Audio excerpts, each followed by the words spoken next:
प्यारे विद्यार्थियों सारिਆਂ ਨੂੰ सत श्री अकाल। ਅੱਜ ਆਪਾਂ जमात 7ਵੀਂ ਸਮਾਜਿਕ ਵਿਗਿਆਨ ਦਾ ਪਾਠ ਨੰਬਰ 13 ਦਿੱਲੀ ਸਲਤਨਤ ਭਾਗ 2 ਪੜਾਂਗੇ। ਇਸ ਤੋਂ ਪਹਿਲਾਂ ਤੁਸੀਂ ਦਿੱਲੀ ਸਲਤਨਤ ਭਾਗ 1 ਦੇ ਵਿੱਚ ਇਸ ਸਲਤਨਤ ਬਾਰੇ ਜਾਣਕਾਰੀ ਹਾਸਲ ਕੀਤੀ ਸੀ। ਜੇਕਰ ਕਿਸੇ ਵਿਦਿਆਰਥੀ ਨੇ ਉਹ ਵੀਡੀਓ ਨਹੀਂ ਦੇਖੀ ਤਾਂ ਕਿਰਪਾ ਕਰਕੇ ਡਿਸਕ੍ਰਿਪਸ਼ਨ ਵਿੱਚ ਦਿੱਤੇ ਗਏ ਲਿੰਕ ਤੋਂ ਵੀਡੀਓ ਵੀ ਦੇਖ ਲੈਣਾ ਤਾਂ ਜੋ ਤੁਹਾਨੂੰ ਪੂਰੀ ਦਿੱਲੀ ਸਲਤਨਤ ਚੰਗੀ ਤਰ੍ਹਾਂ ਸਮਝ ਆ ਸਕੇ। ਦਿੱਲੀ ਸਲਤਨਤ ਦਾ ਭਾਗ ਇੱਕ ਬਾਰੇ ਆਪਾਂ ਜੋ ਕੁਝ ਪੜ੍ਹਿਆ ਪਿਛਲੀ ਵੀਡੀਓ ਦੇ ਵਿੱਚ ਉਸ ਦੇ ਮੁੱਖ ਅੰਸ਼ ਹਨ। ਸਭ ਤੋਂ ਪਹਿਲਾਂ ਦਿੱਲੀ ਸਲਤਨਤ ਦੇ ਮੁੱਖ ਵੰਸ਼ ਕਿਹੜੇ ਆ। ਦਿੱਲੀ ਸਲਤਨਤ ਦੇ ਮੁੱਖ 5 ਵੰਸ਼ ਹੋਏ ਹਨ। ਦਾਸ ਵੰਸ਼, ਖਿਲਜੀ ਵੰਸ਼, ਤੁਗਲਕ ਵੰਸ਼, ਸਜਦ ਵੰਸ਼ ਤੇ ਲੋਧੀ ਵੰਸ਼। ਆਪਾਂ ਪਿਛਲੀ ਵੀਡੀਓ ਦੇ ਵਿੱਚ ਦਾਸ ਵੰਸ਼ ਬਾਰੇ ਗੱਲ ਕਰ ਚੁੱਕੇ ਹਾਂ। ਇਸ ਬਾਰੇ ਥੋੜ੍ਹੀ ਜਿਹੀ ਜਾਣਕਾਰੀ ਆਪਾਂ ਹੋਰ ਪ੍ਰਾਪਤ ਕਰਦੇ ਹਾਂ। ਦਾਸ ਵੰਸ਼ ਦਾ ਸਮਾਂ 1206 ਈਸਵੀ ਤੋਂ 1290 ਈਸਵੀ ਤੱਕ ਹੈ। ਦਾਸ ਵੰਸ਼ ਦੇ ਮੁੱਖ ਸ਼ਾਸਕ ਕੁਤਬੁਦੀਨ ਐਬਕ, ਇਲਤੁਤਮਿਸ਼, ਰਜ਼ੀਆ ਸੁਲਤਾਨ ਅਤੇ ਗਿਆਸੁਦੀਨ ਬਲਬਨ।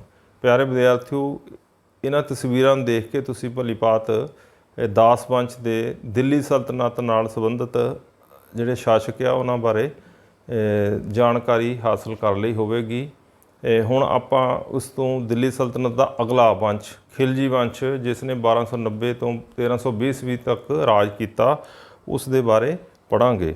ਖਿਲਜੀ ਵੰਸ਼ ਦਾ ਸੰਸਥਾਪਕ ਜਲਾਲੂਦੀਨ ਖਿਲਜੀ ਸੀ। ਉਸ ਨੇ 1290 ਤੋਂ 1296 ਈਸਵੀ ਤੱਕ ਦਿੱਲੀ ਸਲਤਨਤ 'ਤੇ ਸ਼ਾਸਨ ਕੀਤਾ।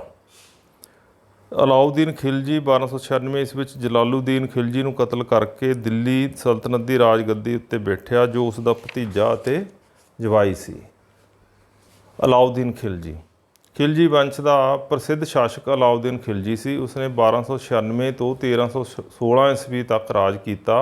ਉਹ ਭਾਰਤ ਵਿੱਚ ਇੱਕ ਸਾਮਰਾਜ ਸਥਾਪਿਤ ਕਰਨਾ ਚਾਹੁੰਦਾ ਸੀ, ਇਸ ਲਈ ਉਸਨੇ ਉੱਤਰੀ ਭਾਰਤ ਦੇ ਬਹੁਤ ਸਾਰੇ ਇਲਾਕਿਆਂ 'ਤੇ ਕਬਜ਼ਾ ਕਰ ਲਿਆ ਅਤੇ ਦੱਖਣੀ ਭਾਰਤ ਵਿੱਚ ਵੀ ਆਪਣੀ ਫੌਜ ਭੇਜੀ, ਪਰੰਤੂ ਉਹ ਦੱਖਣੀ ਭਾਰਤ ਨੂੰ ਆਪਣੀ ਸਲਤਨਤ ਵਿੱਚ ਸ਼ਾਮਲ ਨਹੀਂ ਕਰ ਸਕਿਆ।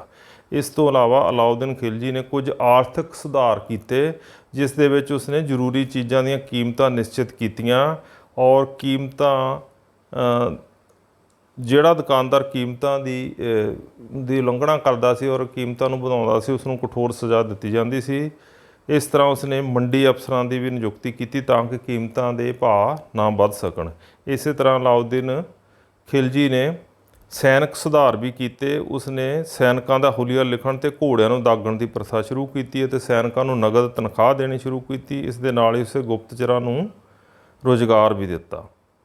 1316 ਈਸਵੀ ਵਿੱਚ ਅਲਾਉਦੀਨ ਖਿਲਜੀ ਦੀ ਮੌਤ ਪਿੱਛੋਂ ਸ਼ਹਾਬੂਦੀਨ, ਉਮਰ ਮੁਬਾਰਕ ਸ਼ਾਹ, ਨਸੀਰੂਦੀਨ ਖੁਸਰੋ ਸ਼ਾਹ ਅਜਿਹੇ ਸੁਲਤਾਨਾਂ ਨੇ ਸ਼ਾਸਨ ਕੀਤਾ, ਲੇਕਿਨ ਇਹ ਸ਼ਾਸਕ ਜਿਹੜੇ ਆ ਖਿਲਜੀ ਵੰਸ਼ ਨੂੰ ਬਹੁਤਾ ਅੱਗੇ ਨਾਲ ਜਾ ਸਕੇ। 1320 ਈਸਵੀ ਵਿੱਚ ਗਾਜੀ ਤੁਗਲਕ ਨਾਂ ਦੇ ਸ਼ਾਸਕ ਨੇ ਖੁਸਰੋ ਸ਼ਾਹ ਦੀ ਹੱਤਿਆ ਕਰ ਦਿੱਤੀ। ਇਸ ਤਰ੍ਹਾਂ ਖਿਲਜੀ ਵੰਸ਼ ਦਾ ਅੰਤ ਹੋ ਗਿਆ। ਤੁਗਲਕ ਵੰਸ਼ 1320 ਈਸਵੀ ਤੋਂ 1414 ਈਸਵੀ। ਤੁਗਲਕ ਵੰਸ਼ ਦਿੱਲੀ ਸਲਤਨਤ ਦੇ ਪ੍ਰਸਿੱਧ ਵੰਸ਼ਾਂ ਵਿੱਚੋਂ ਇੱਕ ਸੀ। ਗਿਆਸੂਦੀਨ ਤੁਗਲਕ ਸ਼ਾਹ, ਜਿਸ ਨੇ 1320 ਤੋਂ 1325 ਈਸਵੀ ਤੱਕ ਰਾਜ ਕੀਤਾ, ਉਹ ਫੌਜ ਦਾ ਯੋਗ ਸੈਨਾਪਤੀ ਸੀ। ਉਸਨੇ ਰਾਜ ਵਿਚਲੇ ਵਿਦਰੋਹਾਂ ਦਾ ਦਮਨ ਕਰਕੇ ਰਾਜ ਵਿੱਚ ਸ਼ਾਂਤੀ ਸਥਾਪਿਤ ਕੀਤੀ। ਮੁਹੰਮਦ ਬਿਨ ਤੁਗਲਕ ਉਸ ਦਾ ਉੱਤਰਾਧਿਕਾਰੀ ਨਿਯੁਕਤ ਹੋਇਆ। ਮੁਹੰਮਦ ਬਿਨ ਤੁਗਲਕ ਦਿੱਲੀ ਸਲਤਨਤ ਦਾ ਇੱਕ ਸ਼ਕਤੀਸ਼ਾਲੀ ਸ਼ਾਸਕ ਸੀ। ਉਸਨੇ 1325 ਤੋਂ 1351 ਈਸਵੀ ਤੱਕ ਰਾਜ ਕੀਤਾ। ਉਹ ਆਪਣੀਆਂ ਕਾਲਪਨਿਕ ਯੋਜਨਾਵਾਂ ਲਈ ਭਾਰਤੀ ਇਤਿਹਾਸ ਵਿੱਚ ਬਹੁਤ ਪ੍ਰਸਿੱਧ ਹੈ। ਉਹ ਬਹੁਤ ਪੜ੍ਹਿਆ ਲਿਖਿਆ ਸੀ, ਪਰੰਤੂ ਉਸ ਦੀ ਅਗਿਆਨਤਾ ਕਾਰਨ ਉਸ ਦੀਆਂ ਸਾਰੀਆਂ ਯੋਜਨਾਵਾਂ ਫੇਲ ਹੋ ਗਈਆਂ। ਉਸ ਦੀਆਂ ਯੋਜਨਾਵਾਂ ਕਾਰਨ ਲੋਕਾਂ ਨੂੰ ਬਹੁਤ ਸਾਰੀਆਂ ਔਕੜਾਂ ਦਾ ਸਾਹਮਣਾ ਕਰਨਾ ਪਿਆ। ਇਸ ਕਰਕੇ ਲੋਕ ਉਸ ਦੇ ਵਿਰੁੱਧ ਹੋ ਗਏ। ਇਹੀ ਕਾਰਨ ਹੈ ਕਿ ਮੁਹੰਮਦ ਬਿਨ ਤੁਗਲਕ ਨੂੰ ਬੁੱਧੀਮਾਨ ਮੂਰਖ ਕਿਹਾ ਜਾਂਦਾ ਹੈ। ਕਿਹਨਾਂ ਕਾਰਨਾਂ ਕਰਕੇ ਉਸ ਦੀਆਂ ਜਿਹੜੀਆਂ ਯੋਜਨਾਵਾਂ ਅਸਫਲ ਹੋਈਆਂ, ਉਸ ਵਿੱਚ ਸਭ ਤੋਂ ਪਹਿਲਾ ਕਾਰਨ ਸੀ ਕਿ ਉਸਨੇ ਆਪਣੀ ਰਾਜਧਾਨੀ ਜਿਹੜੀ ਆ ਦਿੱਲੀ ਤੋਂ ਦੇਵਗਿਰੀ ਦੌਲਤਾਬਾਦ ਵਿੱਚ ਬਦਲਣ ਦਾ ਫੈਸਲਾ ਕੀਤਾ।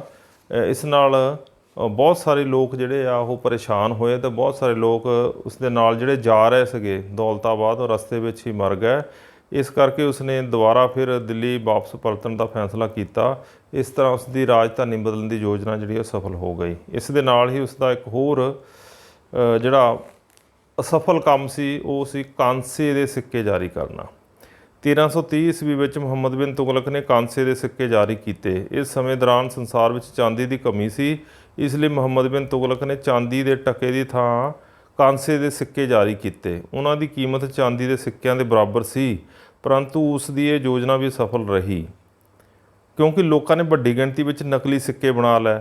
ਇਸ ਨਾਲ ਵਪਾਰ ਵਿੱਚ ਬਹੁਤ ਕਮੀ ਹੋਈ। ਇਸ ਕਰਕੇ ਮੁਹੰਮਦ ਬਿਨ ਤੁਗਲਕ ਨੇ ਕਾਂਸੇ ਦੇ ਸਿੱਕੇ ਵਾਪਸ ਲੈ ਕੇ ਉਸ ਬਦਲੇ ਚਾਂਦੀ ਦੇ ਸਿੱਕੇ ਦਿੱਤੇ।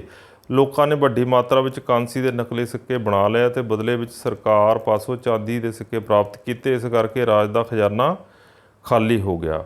ਇਸ ਤਰ੍ਹਾਂ ਆਪਾਂ ਦੇਖਦੇ ਹਾਂ ਕਿ ਮੁਹੰਮਦ ਬਿਨ ਤੁਗਲਕ ਨੇ ਕੁਝ ਅਜਿਹੇ ਫੈਸਲੇ ਲਏ ਜਿਨ੍ਹਾਂ ਕਰਕੇ ਉਸ ਦਾ ਰਾਜ ਜਿਹੜਾ ਸੀਗਾ ਉਹ ਬਹੁਤ ਕਮਜ਼ੋਰ ਹੋ ਗਿਆ ਅਤੇ 1351 ਈਸਵੀ ਵਿੱਚ ਉਸ ਦੀ ਮੌਤ ਹੋ ਗਈ।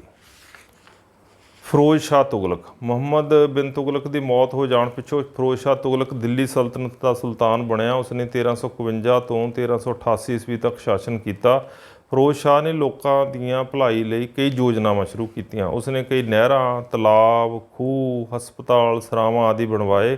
ਉਸਨੇ ਕੁਝ ਨਵੇਂ ਕਸਬੇ ਜਿਵੇਂ ਕਿ ਫਿਰੋਜ਼ਾਬਾਦ, ਫਿਰੋਜ਼ਪੁਰ, ਜੌਨਪੁਰ ਅਤੇ ਹਿਸਾਰ ਆਦਿ ਵੀ ਸਥਾਪਿਤ ਕੀਤੇ। ਉਸਨੇ ਕਈ ਸਿੱਖਿਆ ਸੰਸਥਾਵਾਂ ਵੀ ਸਥਾਪਿਤ ਕੀਤੀਆਂ, ਪਰੰਤੂ 1388 ਵਿੱਚ ਉਸ ਦੀ ਮੌਤ ਹੋ ਗਈ। ਫਿਰੋਜ਼ ਸ਼ਾਹ ਤੁਗਲਕ ਦੇ ਉੱਤਰਾਧਿਕਾਰੀ ਸ਼ਾਸਨ ਪ੍ਰਬੰਧ ਵੱਲ ਬਹੁਤਾ ਧਿਆਨ ਨਾ ਦੇ ਸਕੇ ਅਤੇ ਮੱਧ ਏਸ਼ੀਆ ਦੇ ਬਲਖ ਦਾ ਸ਼ਾਸਕ ਤੈਮੂਰ ਨੇ ਭਾਰਤ ਉੱਤੇ ਉਸ ਵੇਲੇ ਹਮਲੇ ਕੀਤੇ। ਇਸ ਤਰ੍ਹਾਂ ਹੌਲੀ ਹੌਲੀ ਤੁਗਲਕ ਵੰਸ਼ ਦੀ ਜਿਹੜਾ ਪਤਨ, ਸਾਮਰਾਜ ਦਾ ਪਤਨ ਹੋ ਗਿਆ। ਸਯਦ ਵੰਸ਼। ਸਯਦ ਵੰਸ਼ ਨੇ 1414 ਤੋਂ 1451 ਈਸਵੀ ਤੱਕ ਦਿੱਲੀ ਸਲਤਨਤ ਉੱਪਰ ਰਾਜ ਕੀਤਾ। ਸਯਦ ਵੰਸ਼ ਦੇ ਸ਼ਾਸਕ ਮੁਬਾਰਕ ਸ਼ਾਹ, ਮੁਹੰਮਦ ਸ਼ਾਹ ਅਤੇ ਅਲਾਉਦੀਨ ਆਲਮ ਸ਼ਾਹ ਸਨ। ਲੋਧੀ ਵੰਸ਼।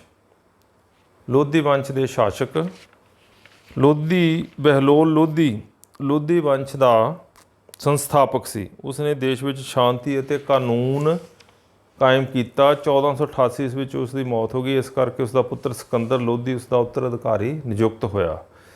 ਸਿਕੰਦਰ ਲੋਧੀ ਨੇ 1488 ਤੋਂ 1517 ਈਸਵੀ ਤੱਕ ਰਾਜ ਕੀਤਾ। ਲੋਧੀ ਵੰਸ਼ ਦਾ ਬਹੁਤ ਸ਼ਕਤੀਸ਼ਾਲੀ ਰਾਜਾ ਸੀ। ਉਸਨੇ ਲੋਕਾਂ ਦੀ ਭਲਾਈ ਲਈ ਕਈ ਕੰਮ ਕੀਤੇ। ਉਦਾਹਰਣ ਵਜੋਂ ਖੇਤੀਬਾੜੀ ਵਿੱਚ ਸੁਧਾਰ ਕੀਤਾ ਅਤੇ ਜ਼ਰੂਰਤਮੰਦ ਚੀਜ਼ਾਂ ਦੀ ਕੀਮਤ ਵਿੱਚ ਕਮੀ ਕੀਤੀ। 1503 ਈਸਵੀ ਵਿੱਚ ਉਸਨੇ ਆਗਰਾ ਸ਼ਹਿਰ ਦੀ ਸਥਾਪਨਾ ਕੀਤੀ ਅਤੇ ਇਸ ਨੂੰ ਆਪਣੀ ਰਾਜਧਾਨੀ ਵੀ ਬਣਾਇਆ। 1517 ਵਿੱਚ ਉਸ ਦੀ ਮੌਤ ਹੋ ਗਈ। ਇਸ ਲਈ 1517 ਵਿੱਚ ਉਸ ਦਾ ਪੁੱਤਰ ਇਬਰਾਹਿਮ ਲੋਧੀ ਦਿੱਲੀ ਸਲਤਨਤ ਦਾ ਸੁਲਤਾਨ ਬਣਿਆ। ਇਬਰਾਹਿਮ ਲੋਧੀ ਨੇ 1517 ਤੋਂ 1526 ਈਸਵੀ ਤੱਕ ਰਾਜ ਕੀਤਾ। ਇਬਰਾਹਿਮ ਲੋਧੀ ਸਿਕੰਦਰ ਲੋਧੀ ਦਾ ਪੁੱਤਰ ਸੀ, ਇਸ ਲਈ ਉਸਨੇ 1517 ਵਿੱਚ ਦਿੱਲੀ ਸਲਤਨਤ ਦੀ ਰਾਜਗੱਦੀ ਨੂੰ ਸੰਭਾਲਿਆ। ਉਸਨੇ ਅਮੀਰਾਂ ਦੀ ਵੱਧ ਰਹੀ ਸ਼ਕਤੀ ਨੂੰ ਰੋਕਣ ਦਾ ਯਤਨ ਕੀਤਾ, ਪਰੰਤੂ ਵਿਦਰੋਹੀਆਂ ਨੇ ਇਬਰਾਹਿਮ ਲੋਧੀ ਵਿਰੁੱਧ ਵਿਦਰੋਹ ਕਰ ਦਿੱਤਾ। ਆਲਮ ਸ਼ਾਹ ਬਾਬਰ ਨੂੰ ਭਾਰਤ ਉੱਤੇ ਹਮਲਾ ਕਰਨ ਦਾ ਸੱਦਾ ਦੇਣ ਲਈ ਅਫਗਾਨਿਸਤਾਨ ਗਿਆ। ਕਾਬੁਲ ਅਫਗਾਨਿਸਤਾਨ ਦੇ ਸ਼ਾਸਕ ਬਾਬਰ ਨੇ ਭਾਰਤ ਉੱਤੇ ਹਮਲਾ ਕੀਤਾ ਅਤੇ 1526 ਈਸਵੀ ਵਿੱਚ ਉਸਨੇ ਪਾਣੀਪਤ ਦੀ ਪਹਿਲੀ ਲੜਾਈ ਵਿੱਚ ਇਬਰਾਹਿਮ ਲੋਧੀ ਨੂੰ ਹਰਾ ਦਿੱਤਾ। ਇਬਰਾਹਿਮ ਲੋਧੀ ਲੜਾਈ ਵਿੱਚ ਮਾਰਿਆ ਗਿਆ। ਉਸ ਦੀ ਮੌਤ ਦੇ ਨਾਲ ਹੀ ਦਿੱਲੀ ਸਲਤਨਤ ਦੇ ਰਾਜ ਦਾ ਅੰਤ ਹੋ ਗਿਆ। ਸਿੱਟੇ ਵਜੋਂ ਬਾਬਰ ਨੇ ਭਾਰਤ ਵਿੱਚ ਮੁਗਲ ਰਾਜ ਦੀ ਨੀਂਹ ਰੱਖ ਦਿੱਤੀ। ਇਸ ਤਰ੍ਹਾਂ ਪਿਆਰੇ ਵਿਦਿਆਰਥੀਓ, ਆਪਾਂ ਦੇਖਦੇ ਹਾਂ ਕਿ ਹੌਲੀ ਹੌਲੀ ਜਿਹੜਾ ਸੀਗਾ ਦਿੱਲੀ ਸਲਤਨਤ ਦਾ ਅੰਤ ਹੋ ਗਿਆ ਔਰ 1526 ਦੇ ਵਿੱਚ ਪਾਣੀਪਤ ਦੀ ਪਹਿਲੀ ਮਸ਼ਹੂਰ ਲੜਾਈ ਦੇ ਵਿੱਚ ਇਬਰਾਹਿਮ ਲੋਧੀ ਮਾਰਿਆ ਗਿਆ। ਸੋ ਪਿਆਰੇ ਵਿਦਿਆਰਥੀਓ, ਆਪਾਂ ਦੇਖਿਆ ਕਿ ਦਿੱਲੀ ਸਲਤਨਤ ਦੇ ਵਿੱਚ ਵੱਖ-ਵੱਖ ਸਮੇਂ 'ਤੇ ਵੱਖ-ਵੱਖ ਰਾਜਵੰਸ਼ਾਂ ਨੇ ਰਾਜ ਕੀਤਾ ਔਰ ਇਹਨਾਂ ਨੇ ਦਿੱਲੀ ਸਲਤਨਤ ਨੂੰ ਚਲਾਇਆ, ਲੇਕਿਨ 1526 ਦੇ ਵਿੱਚ ਇਸ ਦਿੱਲੀ ਸਲਤਨਤ ਦਾ ਅੰਤ ਹੋ ਗਿਆ ਔਰ ਮੁਗਲ ਸਾਮਰਾਜ ਦੀ ਨੀਂਹ ਰੱਖੀ ਗਈ। ਤੁਹਾਡਾ ਵੀਡੀਓ ਦੇਖਣ ਦੇ ਲਈ ਬਹੁਤ ਬਹੁਤ ਧੰਨਵਾਦ।